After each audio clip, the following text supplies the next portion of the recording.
This is episode 326, recorded March 4th, 2016. Packard Pokes At ProLife Fuk-U Turkey. I want to thank C. Walker from the chat room for this week's show title. What time is it? It's Packard Pokes At time. Hat? Check. Shirt? Check. Pants? Optional. Mug? Double check. Check us out at cafepress.com/PackardPokesAt where you can get all this great merchandise and more. Do you like Packard Pokes At and want to hear it on demand and on the go? Download the free app today at Stitcher.com. Available on iOS, Android, Nook, and iPad. This is Packard Pokes At, and I'm poking at your news.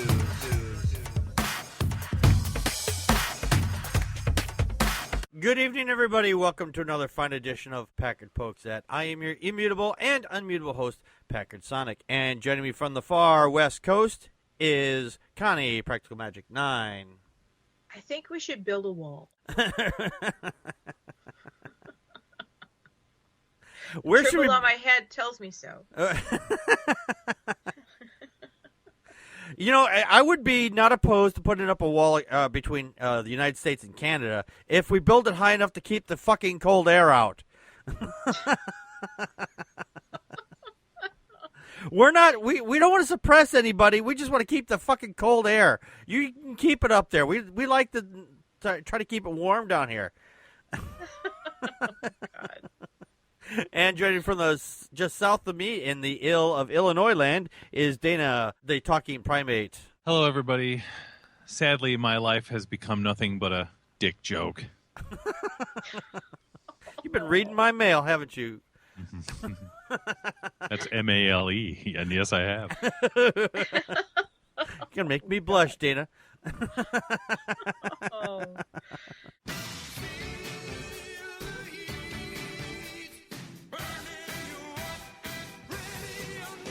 During the Super Tuesday, which was this week, Google has a tendency to keep track of everything that goes on their servers, what gets hit, and what's the top, what they're searching for.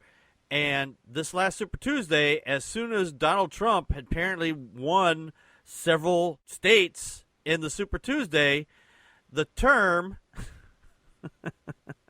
"How can I move to Canada?" skyrocketed. In fact, it had spiked 350% in just 4 hours. I saw the stats on this, and there, even when President Obama became president, the stat was not even, it was just barely a little bump about how can I move to Canada because, you know, we have a black president. Even in his re-election, it was still not that huge. But Trump made it fucking spike. I just like, wow, that is fucking hilarious. Connie, your thoughts? Yeah, when George W. Bush was reelected, it spiked higher than Obama. Yeah. And I remember all of the GOP, saying, "Oh, we're going to move to Canada," if Obama is elected or reelected. And when you see a spike, it's like huge. I don't know. Why would you leave the country? But all right. Yeah, there is that joke of saying, like, this president doesn't work out, I'm fucking moving to Canada. And move back in 4 years? What? Yeah, I guess. That when Obama became reelected for president, Rush Limbaugh's, he said that if Obama becomes president again, I'm moving out of the country. He's still fucking here. So,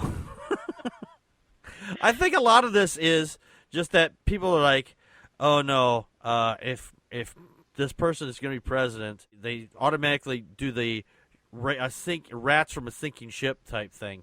That's Poor what Canada. Yeah, Poor Canada. Yeah. Poor Canada. Yeah. But we love Canadian bacon. Yes. Well, I like bacon. I've tried Canadian the bacon. carnivores of us love. Yeah, I've had Canadian bacon. I'm not quite fond of the Canadian bacon. I just like regular bacon. Just cut up a hog and give me some just regular bacon. I'll take that. And hockey. Dana, your thoughts? Okay, so my first question is, did How I Moved to Canada beat searches for BBW anal? I would think so. I highly doubt that. At least not from my neck of the woods. At least not from my IP address. So apparently now there's even a new website called How Do I Move to ISIS if Trump wins? Oh, Jesus Christ. Oh, jeez. But Really? No, of course not. Oh, God. It's my Okay. joke. Trump becomes president. How can I join ISIS? Okay. Yeah. Sorry, So- this has been a weird. Well, some would weird argue that his week. fans already have kind of done that, at least ideologically. Yes, But yes. this won't actually work. It would be really hard to actually move to Canada because on day one of the Trump presidency, construction starts on that wall between the United States and Canada. Yeah, no shit. So unless you can scale a 20-foot high wall with a 10-foot trench dig, I think you're probably going to be SOL. And Yeah. that's all I have to say about that. I looked this up. I did look this up myself a number of years ago, though, because someone told me that they were going to move to Canada when they got older or whatever. I remember the conversation was a number of years ago, or at some point, and they said, "Yeah, you better make sure you have about $25,000 to start off with, because they won't let you emigrate to their country unless you have some coin in the bank to know that way." When you get up there, you're not going to sit there on their public dole or whatever and wait for, funding to try to get you through. You have to have a job set up, and you have to have cash in place. So Yeah, but you could just declare refugee status. I wonder if we could do that. I'm wondering now. Yeah. Yeah, that's right. Hey, brother, can you spare a Canadian dime? Well, Well, our the money's actually exchange worth rate- more than theirs at this point, I think. Yeah, it is. Yeah. Theirs is like 2 or 3 cents cheaper than ours. That's so you give someone a Canadian nickel, and then they go, "Oh my God, oh, I've made 3 cents." So.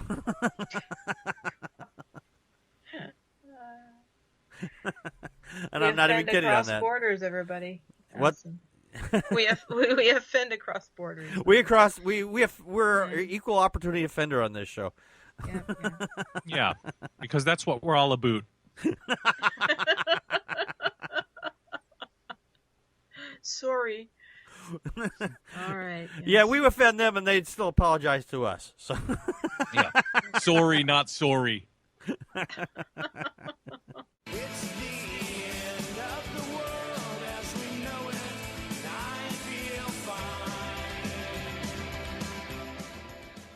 Back in 2011, 2012, they had a nuclear meltdown in Fukushima, that's over in Japan. And the nuclear reactor apparently, had melted down, and there was a lot of, because of a tsunami that had hit, and there was a lot of problems over there, and people were, inside of had to be checked out if they were inside of a radiation area or whatever. It turns out this was just simple negligence. The executives out there, when they were having this nuclear meltdown, they did not read the manual on what was going on. They did not know how to tell the plant is melting down. Apparently there is a manual on this that says, if this is happening, your plant is melting down. And apparently they didn't read this. They didn't know. According to NHAK, the accused who have done this, they couldn't comment on any indictments. It said, "We will continue to do our utmost, sincerely address this issue of compensation, decommission of the plant. At the same time, we will express our unflagging resolve to ensure strengthening the safety measures of our nuclear power plants." And there was apparently several reports that pointed to the lack of safety culture, weak risk management at the utility, including underestimating tsunami threats leading up to the March 12, 2011 crisis. Connie, your thoughts? Okay, it says it right in the name of the place. Fuck you, Shima. Godzilla is crying. I never saw that before. It just stuns me how, and I'm not going to just say men, because I get instruction manuals for appliances that I buy, and I'm like, yeah, it's a waffle iron. What do I need to know? I don't read them. But then again, a waffle iron never caused a huge meltdown. But it's just really shocking to me that they didn't even understand what was going on. Yeah. To that level, that's just so wrong. And that they hid it. Yeah. Wow, God.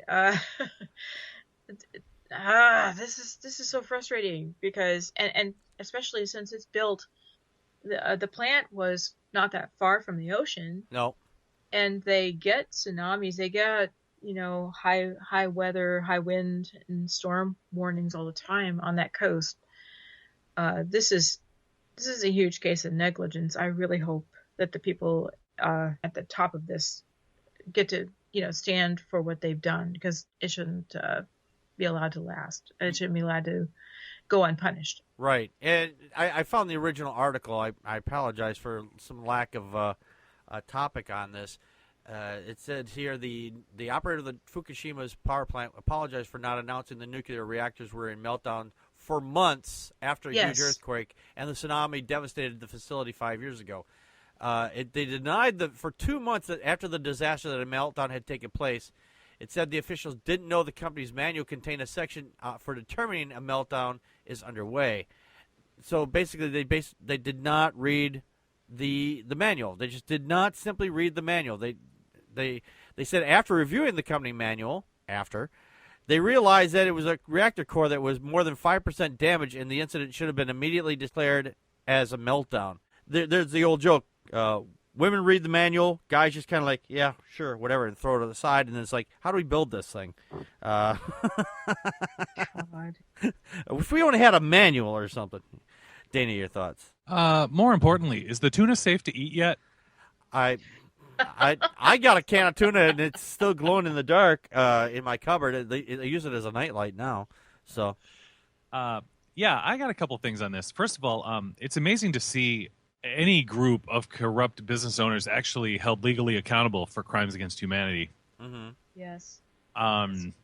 So kudos to Japan, the people that are actually holding their feet to the fire. Because if this happened in America, here's how this would have played out.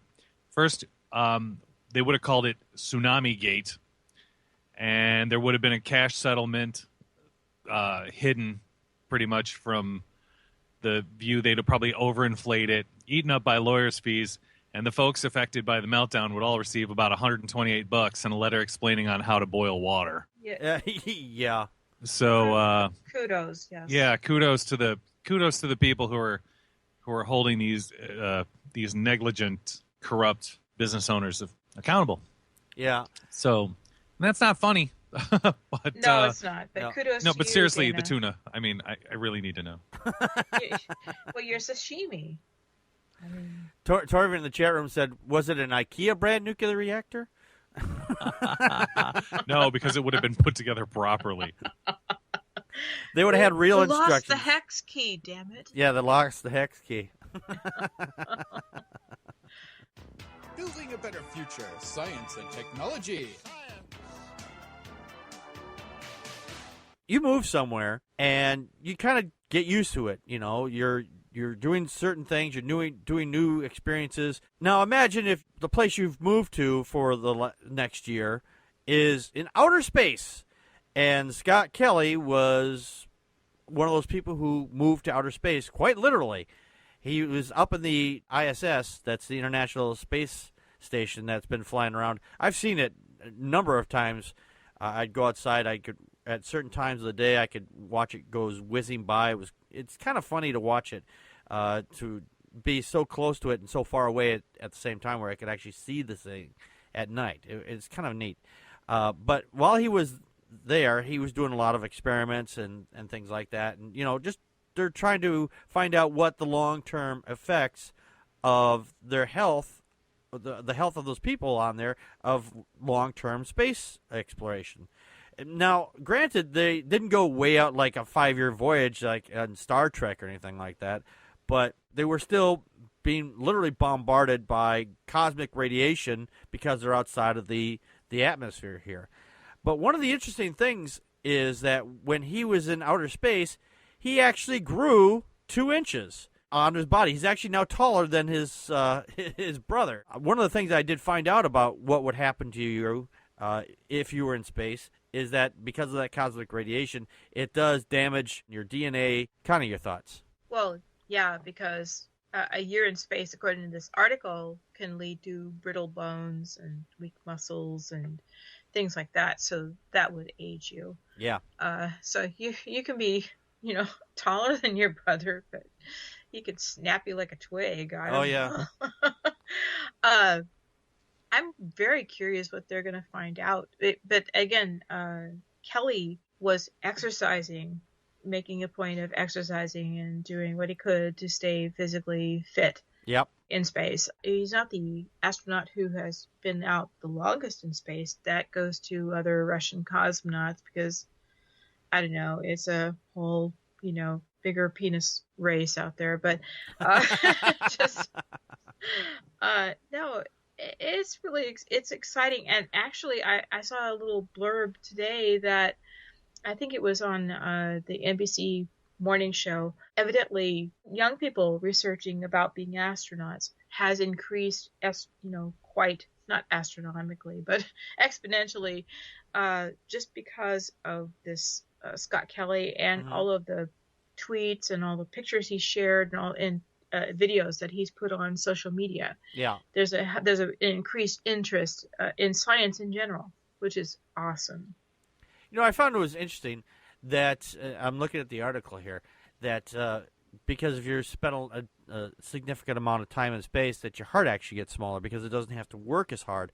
Because when you're on Earth, gravity's everything's pulling everything down, so your heart has to work really hard to pull all that blood back up out of like your feet.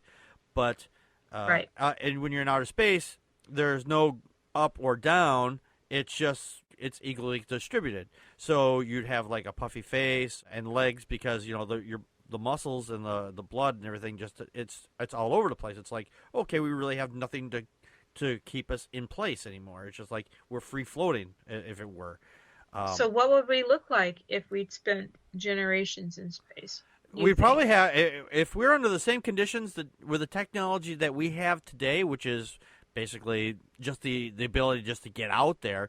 Right. I would say that if we were to spend, like, say, do it like the 5-year mission, like a Star Trek type thing, and they were exploring different planets or whatever with no gravity whatsoever, then I would say they'd probably get somewhere, and then their heart would probably just collapse because their heart wouldn't be able to handle the movements or anything like that because of the gravity. But on most imagined, I don't want to cut off Dana or anything, but on most imagined outgoings into space, we've recreated Earth's gravity within a space station. We're able to walk around like, I don't know, Alien or Star Trek.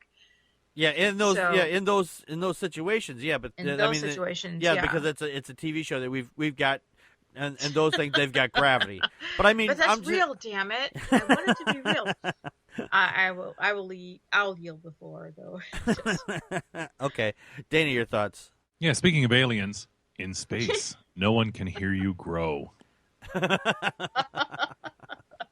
Hey, for the record, if a different body part grew 2 inches after a year in space, I'd be all in. Yeah. I got to be honest, when I first clicked on this story and read about getting a puffy face and legs with a smaller heart and weak muscles, I thought we were talking about Justice Antonin Scalia. Oh, no. But on a serious note, how pretty effing cool is this? I mean, just the fact that we can even go to space is amazing. So yeah. I can't really I can make fun of it all I want, but jealous. Yeah, I hear you.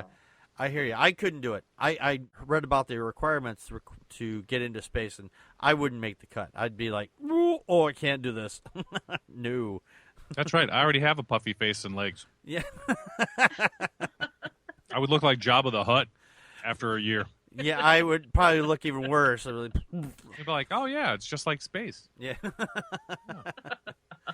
People would be saying to me, Packard, You just come from outer space. You're all puffy. It's like, no, I ate a hot dog. Yeah, they'd ask me that question. I'd be like,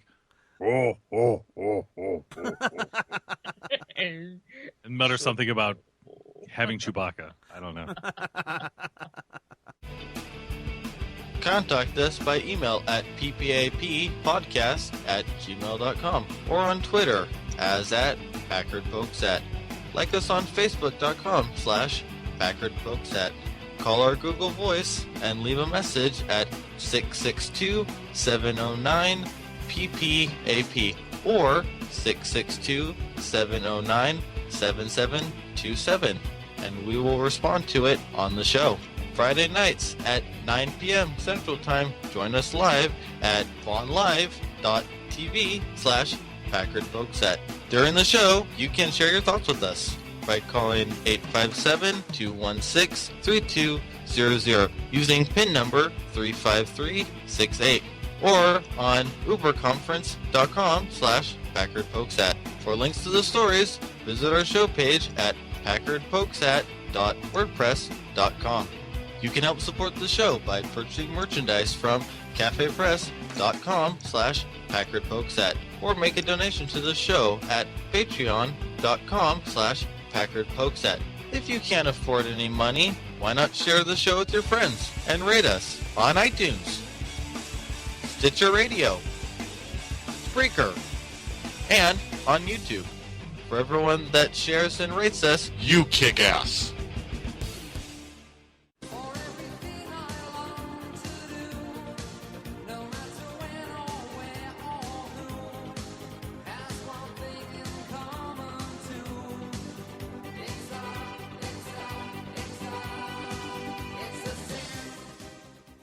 You know, we enjoy some moniker of ability to say what we want to here in the United States.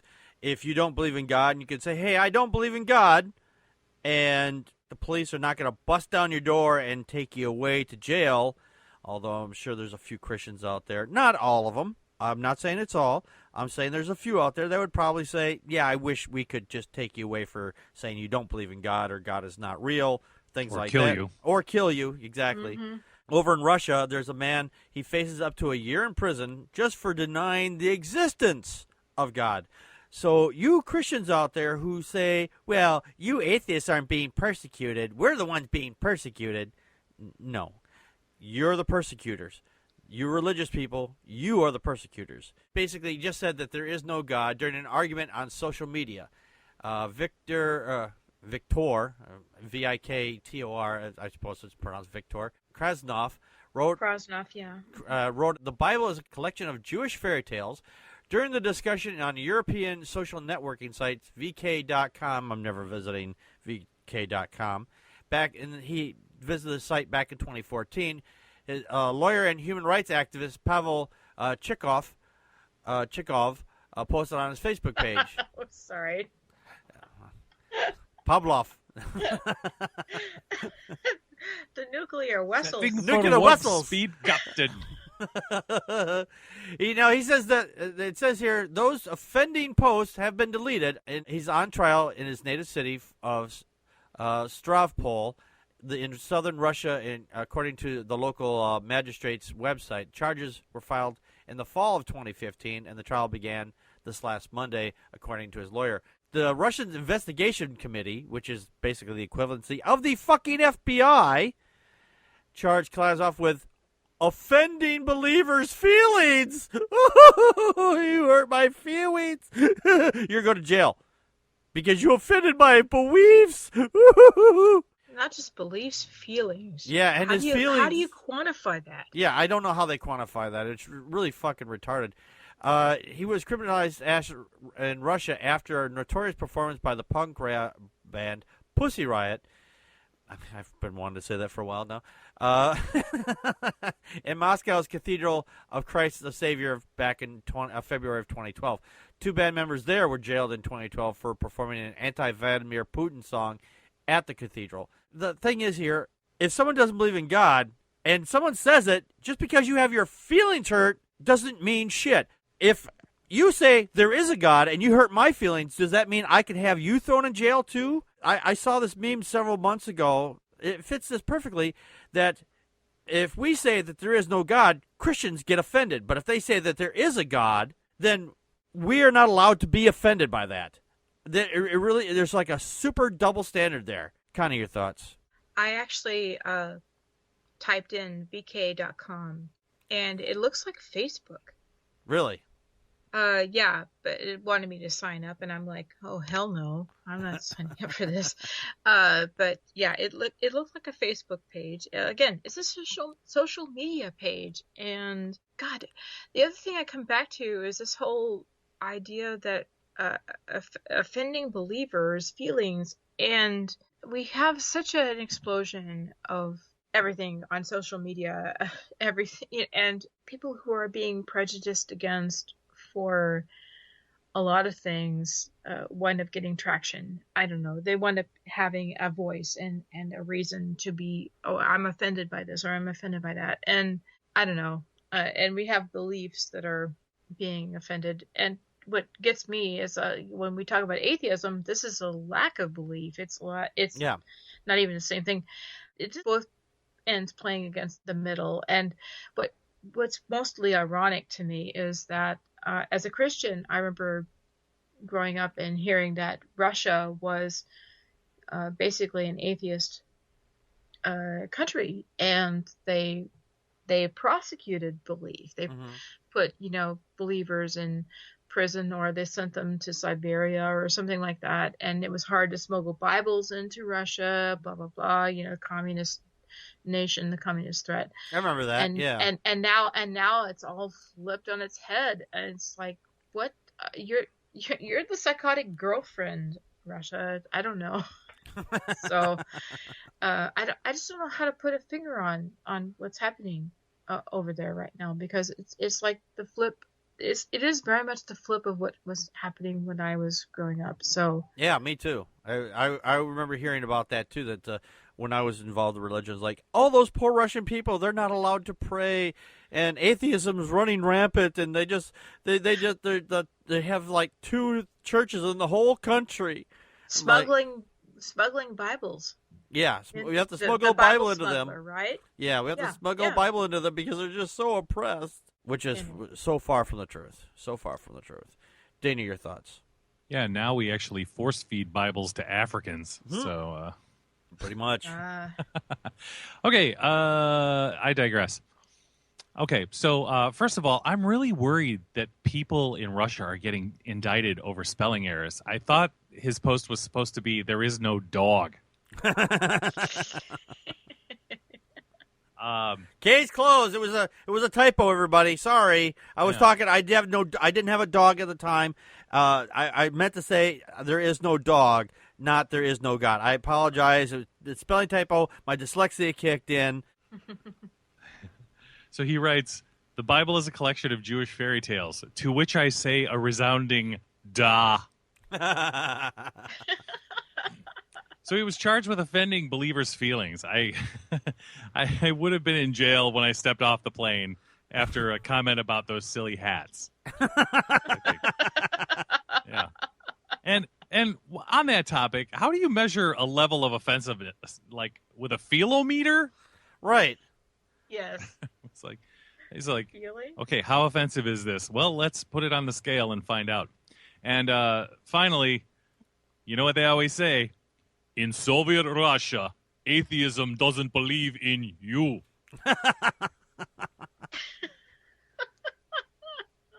Anyway, now I'm out of jokes. It's actually, that's really insane. I mean, you would expect this. Well, okay, maybe I'm in my own little bubble. I wouldn't expect it anywhere, but you would expect this probably more in the more Muslim areas, rather than like this Orthodox Christianity version of whatever it is they have. I mean, there are some Muslims in Russia. They're very, very quiet, but they're there. I guess the world is just a strange place. It is. It is. It is very much so. Religion is running rampant. Religion is just running rampant everywhere. Yeah, like well, a virus. extremist. It's like, fundamental everything. I can chalk this up to one thing that I can see. I mean, in my opinion, this is what religion looks like when it's dying. It's starting to it's like grasping at everything around it. It's going to drag everybody else with it down to its level, so it can just it can try to kill you as it's dying off. I guess that my only real fear about religion dying is how many people think that religion is the only thing keeping them morally straight.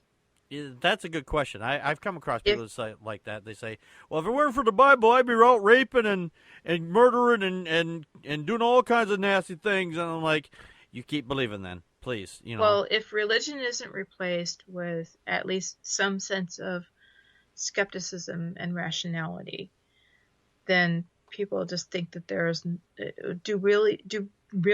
would people actually think that there's no moral absolutes? And I don't know. But with Russia, I worry about how they flipped and flopped, and they've basically done the exact opposite of what we saw. And I'm sorry, from this area of the world, but it's calling it Russia is probably a blanket term, but that worries me more than just about anything. Yeah, I understand that. I get that completely. Okay. What if there's a really bad, crummy guy who's going to jail, but I know he's innocent? Well, Bart, your Uncle Arthur used to have a saying, shoot 'em all and let God sort 'em out. Unfortunately, one day he put his theory into practice. It took 75 federal marshals to bring him down. Now let's never speak of him again. The pro-life people out there are really kind of hilarious because they hold this stance that all life is precious unless you're an abortion doctor, in which case then your life is forfeit.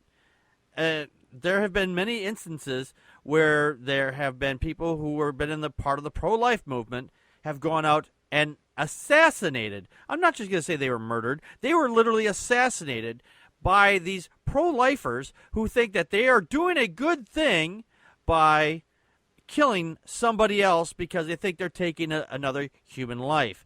Now, women's rights in our Constitution backs it that women have a right to an abortion.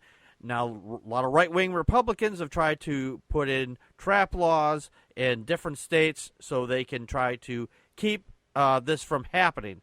Now, this particular pro-lifer, Michael John Harris, age 33, pleaded guilty to 2 counts of making telephone threats to 2 clinics that provided reproductive health services in a state that's just next to me, Minnesota. According to the Department of Justice's release, he had made several calls where he admitted threatened to kill the person on the other end by using his bare hands, and then he said he was going to cut the person's head off with a bandsaw. And to the second clinic he called, he said he would kill the person on the other end of the call and everybody else there who worked there, and he was going to travel to the clinic and shoot everybody present. What a wonderful guy. My heart is just throbbing. I'm like, I've got to know who this is because he is such a fucking piece of shit. Connie, your thoughts? He loves life. Yeah, apparently he does. Evidently he loves life, and it's like, yeah, he loves life as long as he can't see it, he can't hear it, he doesn't have to take care of it, and blah. That's what fucking kills me about the entire Christian pro-life movement. Yeah. It's about shaming about having sex. It's about just making sure that babies are born, and they just don't fucking care. They don't care. And if the baby has to be taken care of by society, well then screw that. Yeah. Put your baby up for adoption so somebody rich and white and Christian can take care of your baby. Yeah. And why is this even, if we put the words Allahu Akbar or whatever it is that Muslims say. Yeah. Allah Akbar. Allahu Akbar, when Admiral Akbar. Admiral when Akbar. he talks about cutting somebody's head off. Mm-hmm. Yeah, that would be alerted. Oh, Hello FBI, whatever. Right. So, Now, Yeah. earlier this year, what that one crazy guy said that they're cutting off the babies, they're killing the babies, and he's that I forget the guy's name, but he had shut up the abortion clinic because Christina, just a couple days earlier, Christina Ferratina, who was running for president, she's not anymore. She dropped out, thankfully. Said that she went on several talk shows and saying, yeah, they're killing babies, and she showed some video which was totally debunked as being total propaganda and total lies. And then these people, while they're spouting their anti-abortion rhetoric, these pro-lifers have been attacking the Planned Parenthood buildings and the people who work there. So the fact is that these people are fucking insane. It's just a fact. These people are fucking insane. If they would learn to fucking keep their nose out of everybody else's business, I think we'd be a hell of a lot better off. Dana, your thoughts? Yeah, we should really start calling these folks kind of pro-life. I just call them pro-birth. They're not pro-life. Kinda. Yeah, they're kind of pro-life. Yeah. Yeah, nobody thought of the logistics of cutting off someone's head with a bandsaw. Yeah. First of all, getting a person to bend in the middle to keep their head still while trying to get their neck under a 3-inch clearance. Yeah. That seems like an awful lot of work. Of course, this was after he threatened murder with his bare hands. Yeah. And next, I think he threatened to shove a living snake up their ass, to which the crowd replied, no, but very creative. That's the only time you'll ever hear a History of the World Part 1 joke. I'm reminded of George Carlin here. He said, have you ever noticed that most of the folks who are against abortion are people you would want to fuck in the first place? Exactly. That's a great quote. Yeah, so, yeah, I don't really have much more to say on that. These people are lunatics. They're they're on the wrong side of history. Yes. Thankfully, their numbers are dwindling to an extent. I would hope they are, but right now they mobilize. Yeah, and some of them are very dangerous. Some of them still understand peaceful protest, but some of them are so overcome by their own emotion that they think they can legitimately take the law into their own hands and make threats and carry out some of those threats too. Yeah. So I think fuck them. They're clowns. Yeah, exactly. I think in their minds they think, well, and especially with this guy, he was thinking that, well, if I make a threat, it'll scare them and they'll leave, and then nobody will get any services that day, and I'll think of all the babies I've saved for that day. I think this is the kind of mentality that's rolling through his head. Unless it's the young girl who her parents will kick her out and she has no quarter and she's going to kill herself. So yeah, they awesome. don't care about them. Awesome people. Yeah, I've heard this statement where they were asked, well, let's say if a woman goes to get an abortion or whatever, and for something reason there's a complication, the woman dies for whatever reason, and they think, yeah, good, I'm glad she died because she was trying to take her baby's life. It's like, fuck you, asshole. Fuck you in the ass. Anyway, sorry. Yeah, no, it is funny because these people are fucking hilarious. I mean, and the fact is that they're so fucking divorced from reality that they think that that a fetus is a baby. If it can't live outside the womb, it is not a life. It is not. It does not have rights or anything else. Once it's born, that's when the rights start, not before. Yep. It's the Onion Radio News. No, it's not. Yes, it is. No, it's not. Yes, it is. No, it isn't. Have you ever been in love? I mean, you just find somebody and you're just enamored with them completely. Or sometimes you find a thing that you're like, oh, I've got to have this thing. Well, it doesn't just happen to people. There's a turkey out in New Jersey. I'm not talking about Chris Christie. That laid claim to a parked Honda Civic out there in Mount Laurel. A New Jersey woman said a love-struck turkey took a liking to her son's brand-new Civic Honda and wouldn't let anyone else near the vehicle. Betty Ann DiGiacomo, I'm probably slaughtering the name. I apologize. She said she discovered this wild turkey, and I don't mean the bottled kind, meandering outside her Mount Laurel home about 7:30 a.m. on Friday. She soon discovered the bird seemed to be enamored with her son's brand new Honda Civic that he had bought previously a couple of months ago. And she says, I was laughing because it looked like he was looking it over to see if it was a good car, like he was shopping for a car. I named him Patrick the love-struck turkey. Experts have said that turkeys display this known as what's called crazy Jake behavior. In other words, he was fucking horny. Which is named for adolescent male turkeys or jakes or, teenagers. The experts said turkeys in the mating season mindset will often become attracted to shiny objects and will sometimes show an interest even in their own reflections. Patrick the turkey wouldn't let anyone else even approach the car. She banged on a couple of pots and pans when he came towards me, and be honest, I got a little scared and ran into the house. Way to show that turkey! I'm an evolved human. I can work a computer, but here comes a bird that goes gobble gobble. Freak out.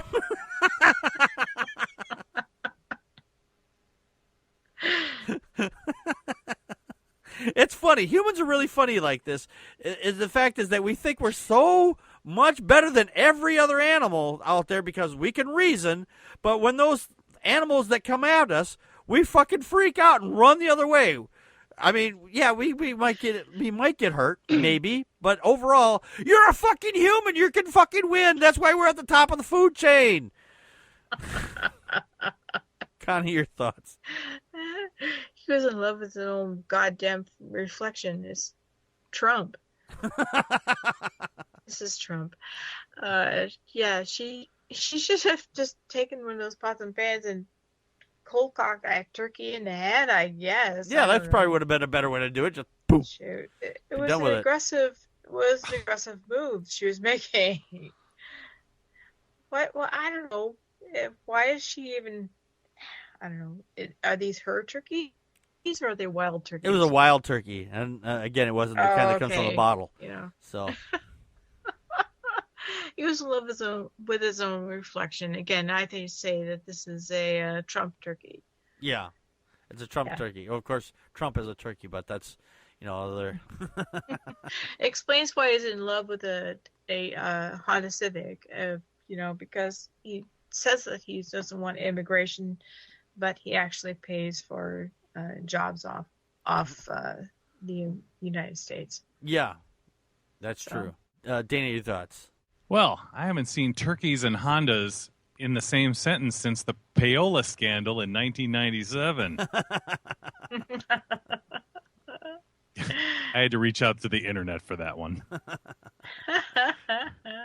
I knew there was some kind of scandal with Hondas, but I legit had to research it. So it's only funny because of Google. Let's see. A turkey guarding a car is almost as deterring as a used car salesman. Perhaps the turkey was a used car salesman. In a previous life, yeah. Yes. I sold that car. Wow. It's so much taller than I am right now. Yeah. And finally, no one ever thinks about the real victim here, who is the car. The car now has PTSD. Pervy turkey stress disorder. I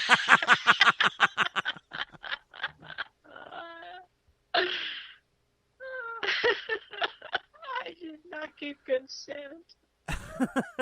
That car did not consent. That's right. But, and we also learned something. Turkeys are narcissists. Yeah. Yeah. Oh, yes. They're in love with their own reflection, like Aphrodite. Oh, wait. Or Donald Trump, actually. Aphrodite, what was that? Narcissa. Narcissa, yes. Oh, yeah, okay. Yes. Yeah, there you go. Yes, right. Exactly. I got it. I saved it. Woohoo! You can edit that, right? Yeah. It's like, wow, turkeys are really narcissists. Like Narcissa.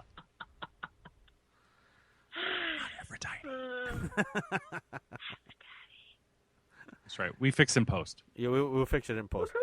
That's all right. That was still awesome. I didn't expect a kind of Spanish Inquisition. Nobody expects the Spanish Inquisition. Our chief weapon is surprise. Surprise and fear. Fear and surprise. Our two weapons are fear and surprise. A district down in Illinois, apparently the school down there did a mock slave auction where they were trying to teach the kids about how the ancient Greeks and the ancient Romans, how they treated their individuals. Now, when I read this story, I was a little bit on both sides of the fence on this. I was like, okay, this is a horrible thing. But on the other hand, I was like thinking, okay, the fact is that they're teaching this is a good thing, because whitewashing history doesn't make history go away. If something bad happens, if you deny it happening, then you're just bound to repeat that same thing. That's Republicans. The students held a mock slave auction as part of a convention study of ancient Greece and Rome. The Barrington School District apologized after the school students attended the Illinois Junior Classic League convention at the Westin Hotel in Ithaca, featuring the students who were being in chains. I'm sure these weren't real chains, or probably like paper or something. They go, they'd be done. It's not like they actually brought people out in chains and actually sold them. I remember something like this going on when I was younger, that they would put up the school council members up for auction so they would be your slave for the day. And I really didn't think too much about it when I was younger. But when you get older and you find out about this stuff, like how horrible slavery actually was, that's really kind of a bad thing. But I think they made their point to show how horrible slavery was, and the fact that selling somebody into slavery and how horrible that is. But the fact is, ignoring how horrible owning another human being is not a bad thing to teach this. Kind of your thoughts.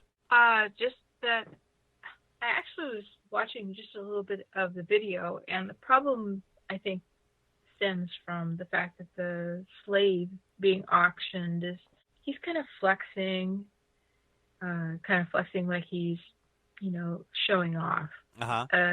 And it would have been more effective if they'd actually presented it like in ancient Greece, when people were being actually auctioned off as slaves. I think that the kids who are doing it here, they just don't fully understand what they're doing. They make light of it. Yeah. That's what I really have to say about how they did this. And because this is a historical thing. I mean, blacks weren't the only people who were obviously, auctioned as slaves. They just don't fully understand what they're doing. Right. That's all I want to say out of the gate. Okay. Dana, your thoughts? That high school is in the same district I went to. Oh, really? Side note. That being said, when was the last time you saw someone offended by ancient Greece's customs? I know, right? I'm so offended. Socrates just thought way too damn much. What I really want to know is, how much did they get for him? Yeah, that's a good question. Yeah. What was that?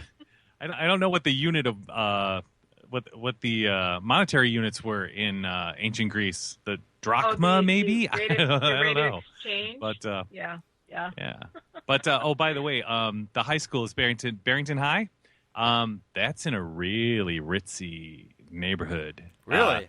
All of the rich kids went to Barrington High if their parents didn't send them to private school. That is a really expensive. Walter Payton lived in Barrington, in South Barrington. So that high school's right in that district. So there's a lot of money. So I think these kids might not be as all stupid as you think. Mm-hmm. If you know the area. Okay. Oh wait, hold on a second. White kids. sorry. Yeah, and then there's a lady. Did anybody watch the video that's attached to this file? Where with the black lady? yeah, there's a black lady, and the lady on the video is bitching about, like, literally she says white privilege. I'm like, no, it's more like Mediterranean privilege, if you ask me. Yeah. Interesting. But no, these kids, okay, man, let them go. They're kids. They don't know. Fucking high school students. Right. They don't know dick about anything. No, they don't. I'm glad that they. I'm glad that they at least were looking into this. You know, I'm glad that they were learning about this. That's the part I'm glad about. Yeah. I think the way that they presented it was probably in poor taste, though. Well, look, we're not talking about like the slave trade in the 1800s in the United States of America. True. We're talking about the you're slave not. trade in ancient Greece. Yes. That's like well over 2,000 years ago, when like we didn't know any better. It was not even contested. You know, you had the elites, and then you had the common folk, and then you had the slaves. That's how it was. No, there was no progressive movement to end slavery in ancient Greece. Right. No, So- it was very much about class. It was very much about domination. It's very much about going out and taking over different areas. Yeah. Yeah. But it's ancient Greece, so get over yourself. Yes. They don't. Oh, yes. They don't really have a point. I mean, it's like, you know what? I can't even think of an analogy right now. But just get over yourself. It happened well over 2,000 years ago. The kids were just trying to like be accurate. They weren't trying to compare it to the African American slave trade. Not even to like Christopher Columbus or any of that nonsense. Just it happened well over 2,000 years ago. It's a historical fact. Yeah. Stop trying to sugarcoat everything to be politically correct. You know, now, if they had black students up there being chained by white students. Yep. Yeah. Oh, yeah. I might, you might have a little bit of a response, but in that case, that's also history. So, Yeah. It happened. Deal with it. Right. You've made the right decisions now, obviously. Well, some would say. But, we're on the right path. But don't cover up, don't try to cover up your shitty past because because it's offensive today. Right. You know what I mean? Exactly. Right. Exactly. Don't color the past with the present at all, or the recent past. Exactly. Exactly. Yeah. Yeah, seriously. Yeah. So, anyway, I'm off my soapbox. Thank you. Okay. No, you're not. No. Our funny tweet tonight comes from MJK Speaks. That's MJK Speaks. He says, accidentally pressed 2 for Spanish, and Donald Trump's security team came out of nowhere to deport me.